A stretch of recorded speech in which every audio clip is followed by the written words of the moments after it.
അപ്പോൾ നമ്മൾ സെക്കൻഡ് മോഡ്യൂളിലെ ഫസ്റ്റ് ടോപ്പിക്കായ problem and solution canvas preparation discuss ചെയ്യാനാണ്. അപ്പം അതിനകത്ത് രണ്ട് കാര്യങ്ങളാണ് ഉള്ളത്. ഒന്ന് പ്രോബ്ലം ആൻഡ് സൊല്യൂഷൻ എന്ന് പറയുന്നത്, രണ്ടാമത്തെ ക്യാൻവാസ് പ്രിപ്പറേഷൻ. അപ്പം problem and solution canvas preparation എന്ന് പറഞ്ഞു കഴിഞ്ഞാൽ ഒരു ക്യാൻവാസ് ആണ്. ക്യാൻവാസ് എന്ന് പറയുന്നത് നിങ്ങൾക്കറിയാമല്ലോ, ജസ്റ്റ് വരയ്ക്കുന്ന ഒരു സംഭവത്തിനാണ് സാധാരണ നമ്മൾ എന്താ പറയുന്നത്, ചിത്രകാരന്മാരൊക്കെ വരയ്ക്കുന്ന സംഭവത്തിനാണ് നമ്മൾ ക്യാൻവാസ് എന്ന് പറയുന്നത്. അപ്പം അത് തന്നെയാണ് ഇവിടെ ഉദ്ദേശിക്കുന്നത്. അതായത് നമ്മളൊരു സ്പേസ് ഉണ്ടാക്കുന്നു. എന്തിനു വേണ്ടി? നമ്മളെ പ്രോബ്ലംസും അതാണ്, അല്ലെങ്കിൽ ഒരു കസ്റ്റമറിന് ഫേസ് ചെയ്യുന്ന പ്രോബ്ലംസ്, അതല്ലെങ്കിൽ എന്താണ് അതിൻ്റെ സൊല്യൂഷൻസും മറ്റുമൊക്കെ രേഖപ്പെടുത്താനായിട്ട് ഉപയോഗിക്കുന്ന ഒരു സംഭവത്തിനാണ് നമ്മൾ എന്തെന്ന് പറയുന്ന problem and solution canvas preparation എന്ന് പറയുന്നത്.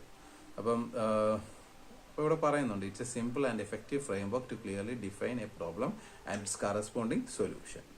ഇനി ഇവിടെ പറയുന്നുണ്ടോ, it's a visual tool or mapping tool use to represent the problem and solution. Problem solution represent ചെയ്യാൻ ഉപയോഗിക്കുന്ന ഒരു എന്താണ് പറയുന്നത്, വിഷ്വൽ അല്ലെങ്കിൽ മാപ്പിംഗ് ടൂളിനെയാണ് നമ്മൾ എന്ന് പറയുന്ന പ്രോബ്ലം ആൻഡ് സൊല്യൂഷൻ ക്യാൻവാസ് എന്ന് പറയുന്നത്. It can be like drawing A canvas or like A chart paper in which the problem and solutions R mentioned. അത് മെൻഷൻ ചെയ്യുന്ന ഒരു സ്ഥലം എന്നുള്ളത് മാത്രമേ ഉള്ളൂ എന്ത് പ്രോബ്ലം ആൻഡ് സൊല്യൂഷൻ ക്യാൻവാസ് എന്ന് പറയുന്നത്. ഇനിയിപ്പോൾ അതെങ്ങനെ പ്രിപ്പയർ ചെയ്യാമെന്ന് മറ്റുമാണ് നമുക്കുള്ളത്. അപ്പം ഇതിനകത്ത് പ്രോബ്ലം ആൻഡ് സൊല്യൂഷൻ ക്യാൻവാസ് പ്രിപ്പറേഷനെ പറ്റി നിങ്ങൾക്ക് എന്തെങ്കിലും ചോദ്യം വന്നു കഴിഞ്ഞാൽ ആദ്യം എഴുതാൻ പറ്റുന്ന രണ്ട് സെന്റൻസ് ആണ്. എന്താണ്? It's a simple and effective framework to clearly define a problem and its corresponding solution. Similarly you can also write the visual tool or mapping tool use to represent the problem and solution. ഇന്ന് ഞാൻ രണ്ട് term എഴുതിക്കളഞ്ഞാൽ അതിനെക്കുറിച്ച് just എന്താണ് ഇൻട്രൊഡക്ഷനും ആകും. ഇനി ഇവിടെ ഞാൻ കാണിച്ചിട്ടുണ്ട്, ജസ്റ്റ് നോക്കുമ്പോൾ മനസ്സിലാവും. ജസ്റ്റ് ഒരു എന്താണ് ഒരു എന്താ പറയുന്നത്, ഒരു സ്ലൈഡെന്നോ അല്ലെങ്കിൽ ഒരു പേപ്പറിനകത്ത് എന്താണ് പ്രോബ്ലം എന്താണെന്ന് പറഞ്ഞു അതിന് പോസിബിൾ ആയിട്ടുള്ള സൊല്യൂഷൻസ് നമ്മൾ എഴുതി വെക്കുന്നു. ഈ ഒരു പ്രോസസ്സിനാണ് നമ്മൾ എന്ന് പറയുന്നത് പ്രോബ്ലം ആൻഡ് സൊല്യൂഷൻ ക്യാൻവാസ് എന്ന് പറയുന്നത്. നമുക്ക് പഠിക്കാനുള്ള problem and solution canvas preparation. അത് പ്രിപ്പയർ ചെയ്യുമ്പോൾ നമ്മൾ ശ്രദ്ധിക്കേണ്ട കാര്യങ്ങൾ എന്തൊക്കെയാണ് എന്നുള്ളതാണ് നമ്മൾ നോക്കുക. ടെക്നിക്കലായിട്ട് അതിനകത്ത് എന്തൊക്കെയാണ് വേണ്ടതെന്നാണ് നമ്മൾ നോക്കേണ്ടത്. അപ്പോൾ അതിനകത്ത് ആദ്യത്തെ എന്ന് പറഞ്ഞാൽ ഇത്രയും സ്റ്റെപ്പുകൾ ഞാൻ ഇൻക്ലൂഡ് ചെയ്തിട്ടുണ്ട്.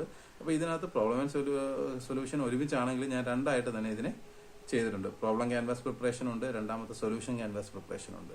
ദ നെക്സ്റ്റ് വൺ ഈസ് എന്താണ്, അടുത്തതെന്ന് പറയുന്നത് കസ്റ്റമർ നീഡ്സ് അസസ്മെന്റ് ആണ്.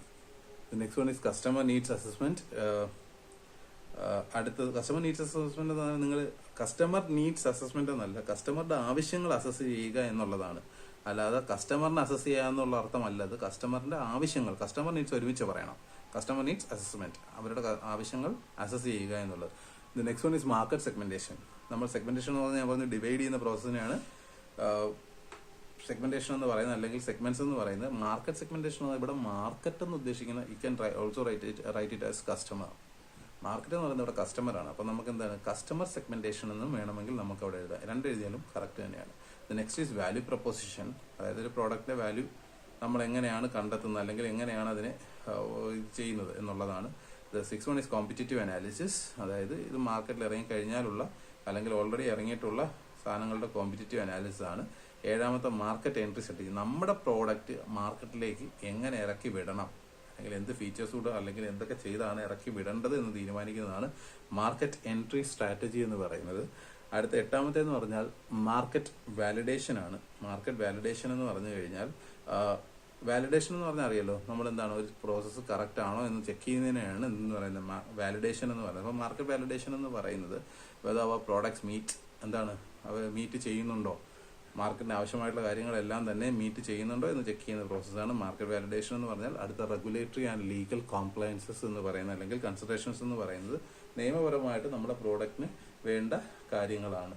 എന്തെങ്കിലും ലൈസൻസസോ അങ്ങനെ എന്തെങ്കിലുമൊക്കെ ആയിരിക്കും റെഗുലേറ്ററി ആൻഡ് ലീഗൽ കൺസിഡറേഷൻസിൽ വരുന്നത്. ഓക്കെ, അപ്പം ഇത് ഇത്രയുമാണ് നമ്മൾ എന്ത് ഡിസ്കസ് ചെയ്യുന്നത് നമ്മുടെ മൊഡ്യൂൾ 2 ഫസ്റ്റ് ടോപ്പിക്കായ പ്രോബ്ലം ആൻഡ് സൊല്യൂഷൻ ക്യാൻവാസ് പ്രിപ്പറേഷനകത്ത് നമ്മൾ ഡിസ്കസ് ചെയ്യുന്നത്. ഇനി നമ്മൾ അടുത്തതെന്ന് പറയുന്നത് നമ്മുടെ എന്താണ് പ്രോബ്ലം ക്യാൻവാസ് പ്രിപ്പറേഷൻ. അപ്പം നേരത്തെ പറഞ്ഞതിനകത്ത് ആദ്യത്തെ ടോപ്പിക് എന്ന് പറയുന്നത് പ്രോബ്ലം ക്യാൻവാസ് പ്രിപ്പറേഷൻ ആയിരുന്നു. അതിന് ജസ്റ്റ് നമ്മളൊന്ന് പറയുകയാണ്. ഇത് വേണമെങ്കിൽ പ്രോബ്ലം ആൻഡ് സൊല്യൂഷൻ നിങ്ങൾക്ക് ഒരുമിച്ച് വേണമെങ്കിലും പറയാം, അല്ലെങ്കിൽ സെപ്പറേറ്റ് വേണമെങ്കിലും പറയാം. അപ്പം the problem canvas focus on understanding the problem face by the customer or entrepreneur or even the stakeholder. അപ്പോൾ നമ്മളിവിടെ കൂടുതലും കസ്റ്റമർ സെൻട്രിക് ആയതുകൊണ്ട് തന്നെ നമ്മൾ കസ്റ്റമറിനെ വെച്ചായിരിക്കും പറയുന്നത്. അപ്പം അത് പ്രോബ്ലം എന്ന് പറയുന്നത് കസ്റ്റമറിനുണ്ടാകാം, ഇത് ഉണ്ടാക്കുന്ന ഇന്നോവേറ്ററിനുണ്ടാവാം, അതല്ലെങ്കിൽ എന്താണ് ഓൺടർപ്രണറിനുണ്ടാവാം, സ്റ്റേക്ക് ഹോൾഡേഴ്സിനുണ്ടാവാം, ആർക്ക് വേണമെങ്കിലും ഉണ്ടാവാം ഇതിന്റെ സ്റ്റേക്ക് ഹോൾഡർ മീൻസ് ഇതിന്റെ പാർട്ട്നേഴ്സോ അങ്ങനെ ആർക്കും തന്നെ വേണമെങ്കിലും എന്താണ് ഇതിന്റെ പ്രോബ്ലം ഉണ്ടാവാം. അപ്പോൾ ഇവിടെ നമ്മൾ കസ്റ്റമർ സെൻട്രിക് ആയിട്ട് തന്നെയാണ് പോകുന്നത്. അപ്പോൾ ആ പ്രോബ്ലം ക്യാൻവാസ് പ്രിപ്പറേഷനകത്ത് എന്തൊക്കെ വേണം? പ്രോബ്ലം സ്റ്റേറ്റ്മെന്റ് എന്ന് പറഞ്ഞാൽ എന്താണ്? ഒരു സ്ട്രക്ചേർഡ് സ്റ്റേറ്റ്മെന്റ് ആണ്. അപ്പോൾ ഞാൻ നേരത്തെ പറഞ്ഞു ടെക്നിക്കൽ ആയിട്ടുള്ള സ്റ്റേറ്റ്മെന്റിനെയാണ് നമ്മളെന്ന് പറയുന്ന പ്രോബ്ലത്തിന്റെ സ്റ്റേറ്റ്മെന്റിനെയാണ് പ്രോബ്ലം സ്റ്റേറ്റ്മെന്റ് എന്ന് പറയുന്നത്. ഇതിന്റെ ഫസ്റ്റ് മൊഡ്യൂൾ ഇതിനെപ്പറ്റി പറയുന്നുണ്ട്. അതിനകത്ത് എന്തൊക്കെ വേണം?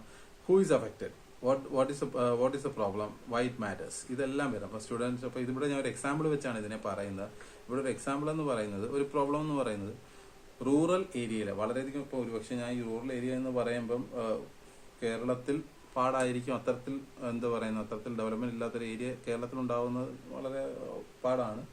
അതേസമയം ഇപ്പം നമുക്ക് വേണമെങ്കിൽ ഒരു കുറച്ച് കൊല്ലം മുമ്പോ അതല്ലെങ്കിൽ ഡെവലപ്മെന്റ് അധികം വരാത്ത ഏതെങ്കിലും സംസ്ഥാനങ്ങളെയൊക്കെ എക്സാമ്പിൾ വെച്ചുകൊണ്ട് നമുക്ക് വേണമെങ്കിൽ ഇതിൽ പറയാം. അപ്പം ഇവിടെ പറയുന്നത്, ഇവിടെ ഞാൻ എടുത്തിരിക്കുന്ന എക്സാമ്പിൾ, നമുക്ക് സ്റ്റുഡൻസ് അവർക്ക് ക്വാളിറ്റി എഡ്യൂക്കേഷണൽ റിസോഴ്സസും മറ്റും കിട്ടുന്നില്ല എന്നുള്ളതാണ് എന്ന് വെച്ചോ നമ്മുടെ പ്രോബ്ലം. അപ്പം നമ്മൾ ഇച്ചിരി കൂടെ, അപ്പം നമ്മൾ എപ്പോഴും ചിന്തിക്കുമ്പോൾ ഇത് പഠിക്കാനൊരാൾ എന്നതിനുപരി ഇതിനെ ചിന്തിക്കേണ്ടത് എന്താണ്? ഇതിന്റെ മുകളിൽ നിൽക്കുന്ന ഒരാൾ, പ്രോബ്ലവും ഇതൊക്കെ നിങ്ങൾക്ക് തീരുമാനിക്കാം, അല്ലെങ്കിൽ നിങ്ങളുടെ അധീനതയിൽ വരുന്നതാണ് എന്നുള്ള രീതിയിൽ, അതല്ലെങ്കിൽ നിങ്ങളൊരു അതോറിറ്റൈസ്ഡ് പേഴ്സൺ ആണ്, ഒരു അതോറിറ്റിയാണ് ഇതൊക്കെ കണ്ടുപിടിക്കാനും ഇതിന്റെ സൊല്യൂഷൻസ് ഒക്കെ പറയാനുമുള്ള അതോറിറ്റി നിങ്ങൾക്കുള്ള ഒരാളാണെന്നുള്ള രീതി വേണം ഈ സബ്ജക്റ്റിനെ സമീപിക്കാനായിട്ട്. അപ്പോൾ ഇവിടെ പ്രോബ്ലം സ്റ്റേറ്റ്മെന്റ് എന്ന് പറയുന്നത് who is affected, what the problem is and why it matters. അപ്പം ഒരു പ്രോബ്ലം സ്റ്റേറ്റ്മെന്റ് ഞാനിപ്പോൾ ഫ്രെയിം ചെയ്തിരിക്കുന്നത്, student in rural areas lack access to quality educational resources limiting their learning opportunities. അപ്പോൾ ഇവിടെ who is affected? The students are being affected. Students ആണ് ഇവിടെ effect ചെയ്തിരിക്കുന്നത്. And എന്താണ് what the problem is? Problem എന്താണ്? Lack access to quality educational resource. Quality educational റിസോഴ്സിന് എന്താണ്? അവർക്ക് സമീപിക്കാൻ പറ്റുന്നില്ല, അവർക്ക് അർത്ഥത്തിലുള്ള റിസോഴ്സ് കിട്ടുന്നില്ല. ഇനി എന്താണ്? വൈറ്റ് മാറ്റേഴ്സ്, എന്തുകൊണ്ട് അത് എന്താണ് പ്രശ്നമാകുന്നു? ലിമിറ്റിംഗ് ദെയർ ലേണിംഗ് ഓപ്പർച്യൂണിറ്റീസ്, അതാണ്. അപ്പോൾ ഇത് മൂന്നും കൂടെ ചേർന്ന ഒരു സെന്റൻസിനാണ് നമ്മൾ അതെന്ന് പറയുന്ന പ്രോബ്ലം സ്റ്റേറ്റ്മെന്റ് എന്ന് പറയുന്നത്. Who is affected, what the problem is and why it matters. എന്തുകൊണ്ട് ഇത് പ്രശ്നമാകുന്നത് എന്തുകൊണ്ട്? ലിമിറ്റിംഗ് ദെയർ ലേണിംഗ് ഓപ്പർച്യൂണിറ്റീസ്, അവർക്ക് പഠിക്കാനുള്ള അവസരങ്ങൾ കുറയുന്നു, അല്ലെങ്കിൽ കണ്ടന്റ് അവർ ഒരുപാട് പുറകിലാകുന്നു, ബാക്കിയുള്ള ഏരിയയിലെ സ്റ്റുഡൻസിനെ വെച്ചുകൊണ്ട് അവർ ഒരുപാട് പുറകിലാകുന്നു എന്നുള്ള problem which can effect there job opportunities also. ഇനി അപ്പം അതാണ് നമ്മളുടെ എക്സാമ്പിൾ. ഇനി ടാർഗറ്റ് ഓഡിയൻസ്. അപ്പം ഇത് എഫക്റ്റഡ് ഓഡിയൻസ് എന്ന് പറയുന്ന ആരായിരിക്കും? ഹൈസ്കൂൾ സ്റ്റുഡൻസ് ആയിരിക്കും അല്ലേ, ഇതുമായിട്ട് ബന്ധപ്പെട്ട്. അപ്പം ടാർഗറ്റ് ഓഡിയൻസ് ആരാണെന്ന് നമ്മൾ പ്രോബ്ലം ക്യാൻവാസിനകത്ത് മെൻഷൻ ചെയ്യണം. പ്രോബ്ലം ക്യാൻവാസിനകത്ത് മെൻഷൻ ചെയ്യേണ്ടത് എന്താണ്? ഒന്നാമത്തെ പ്രോബ്ലം സ്റ്റേറ്റ്മെന്റ് മെൻഷൻ ചെയ്യണം, രണ്ടാമത്തെ ടാർഗറ്റ് ഓഡിയൻസ് അല്ലെങ്കിൽ എഫക്റ്റഡ് ഓഡിയൻസ് ആരാണ് എഫക്ട് ചെയ്തത്. അപ്പം define specific group of people or entities facing the problem. Example ഇവിടെ എന്താണ്? High school students in under developed regions എന്ന് പറഞ്ഞാണ് കൊടുത്തിരിക്കുന്നത്. അപ്പം നിങ്ങൾ ശ്രദ്ധിക്കേണ്ടത്, കഴിയുന്ന ഒരു എക്സാമ്പിൾ വെച്ച് പോകുമ്പോൾ നമുക്ക് ഈ സബ്ജക്ട് മനസ്സിലാക്കാൻ കുറച്ചും കൂടെ എളുപ്പമാണ്. അല്ലാത്ത പക്ഷേ അത് കാണാതെ പഠിക്കേണ്ട ഒരു അവസ്ഥയിലേക്കൊക്കെ വരും. ഇനി അവരുടെ പെയിൻ പോയിന്റ്സ് എന്താണെന്ന്. പെയിൻ പോയിന്റ്സ് എന്തായിരിക്കും അവരുടെ? അപ്പം കീ ഫ്രസ്ട്രേഷൻസ്, അവരുണ്ടാകുന്ന പ്രോബ്ലംസ്, ചാലഞ്ചസ്, അൺമെറ്റ് നീഡ്സ്, ഇതൊക്കെയാണ് അവരുടെ എന്തെന്ന് പറഞ്ഞു കഴിഞ്ഞാൽ പെയിൻ പോയിന്റ്സ് എന്ന് പറഞ്ഞാൽ അവർ അനുഭവിക്കുന്ന കാര്യമാണ്. ഞാൻ പറഞ്ഞത് ഫസ്റ്റ് മൊഡ്യൂളിലെ കേസ് പറഞ്ഞപ്പോൾ ഞാൻ പറഞ്ഞു, അത് നേരിട്ട് എക്സ്പീരിയൻസ് ചെയ്താൽ മാത്രമേ പെയിൻ പോയിന്റ്സിനെ പറ്റി നമുക്ക് പറയാൻ പറ്റൂ. അപ്പം ഇവിടെ അവർ അനുഭവിക്കുന്ന പ്രശ്നങ്ങൾ എന്തൊക്കെയായിരിക്കും നേരിട്ട്? ഒന്ന്, ലിമിറ്റഡ് ഇന്റർനെറ്റ് ആക്സസ്, അവർക്ക് ഇന്റർനെറ്റിലേക്കുള്ള ആക്സസ് കുറവാണ്. Lack of trained teachers, outdated materials, ഇതൊക്കെ എന്താണ്? പെയിൻ പോയിന്റ്സ് ആണ്. അപ്പം പെയിൻ പോയിന്റ്സിനെ കുറിച്ച് ഈ 2 ലൈൻ എഴുതിയാൽ മതി. Next one is current solutions or alternatives. അപ്പോൾ ഇപ്പോൾ ഉള്ള പരിപാടി അല്ലെങ്കിൽ ഇപ്പോൾ ഉള്ള അവരുടെ സാഹചര്യം എന്താണ്, അതല്ലെങ്കിൽ ഓൾട്ടർനേറ്റീവ്സ് എങ്ങനെയൊക്കെ കൊണ്ടുവരാം. അപ്പോൾ ഇവിടെ നോക്കുന്നത് identify existing solutions and their limitations. അപ്പോൾ എക്സിസ്റ്റിംഗ് അവരെങ്ങനെയാണ് ഇത് കവറപ്പ് ചെയ്ത് പോകുന്നത്, അതിന്റെ ലിമിറ്റേഷൻസ് എന്തൊക്കെയാണ് എന്നുള്ളത് നമ്മൾ മെൻഷൻ ചെയ്യുക എന്നുള്ളതാണ് കറന്റ് സൊല്യൂഷൻസ് ഓർ ഓൾട്ടർനേറ്റീവ്സിനകത്ത് പറയുന്നത്.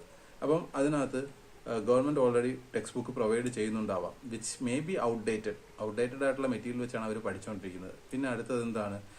കണക്ടിവിറ്റി തീരെ ഇല്ലാത്തത് കാരണം വല്ലപ്പോഴും കിട്ടുന്ന ഓൺലൈൻ ലെസൺസ് അല്ലെങ്കിൽ ഓൺലൈൻ ക്ലാസ്സസ് മാത്രമായിരിക്കും. ഇപ്പൊ ഇതെല്ലാമാണ് ഇറ്റ്സ് എ സൊല്യൂഷൻ, ബട്ട് അവിടെ എന്താണ്? അത്രത്തോളം പ്രയോജനപ്പെടുന്നില്ല ആ സൊല്യൂഷൻ എന്ന് വേണമെങ്കിൽ നമുക്ക് പറയാം. അതാണ് കറന്റ് സൊല്യൂഷൻസ് ഓർ ഓൾട്ടർനേറ്റീവ്സ്. അപ്പൊ അതിന്റെ വീക്ക് പോയിന്റ് എന്താണെന്ന് മനസ്സിലാക്കി നമ്മളൊരു ഇന്നോവേറ്റീവ് ഐഡിയ കൊണ്ടുവരുമ്പോൾ അതെന്താ? ഒരു ഇന്നോവേഷൻ ആവും. മനസ്സിലാവുന്നുണ്ടോ? അതാണ് ഇവിടെ ഉദ്ദേശിക്കുന്നത്. ഇനി ഇമ്പാക്ട് ഓഫ് ദ പ്രോബ്ലം, എത്രത്തോളം ഈ പ്രോബ്ലം ഇവരെ ഇമ്പാക്ട് ചെയ്യും, ഇങ്ങനെ ഉള്ള ഏരിയയിലുള്ള കുട്ടികളെ എത്രത്തോളം ഇമ്പാക്ട് ചെയ്യുമെന്നുള്ളതാണ് നമ്മളിവിടെ നോക്കുന്നത്. അപ്പോൾ it describes the consequence of not solving the problem. ആ പ്രോബ്ലം സോൾവ് ചെയ്തെങ്കിലുള്ള പ്രശ്നം ഒന്ന്, ലോവർ എഡ്യൂക്കേഷൻ ക്വാളിറ്റി. എക്സാമ്പിൾ വെച്ചുകൊണ്ടാണ് പറയുന്നത്. Lower education quality, reduced career opportunities and social economic disparity. അപ്പം ഇതൊക്കെ എന്താണ്? ഈ ഒരു പ്രോബ്ലം സോൾവ് ചെയ്തില്ല, ഈ കുട്ടികളുടെ വിദ്യാഭ്യാസപരമായിട്ടുള്ള ഈ പ്രോബ്ലം സോൾവ് ചെയ്തില്ല എന്നുണ്ടെങ്കിൽ ഉണ്ടാവുന്ന പ്രോബ്ലം അല്ലെങ്കിൽ എന്താണ് ഇമ്പാക്ട് ഓഫ് ദ പ്രോബ്ലം ആണ്, എത്രത്തോളം ഇത് എന്താണ് അവരെ ബാധിക്കും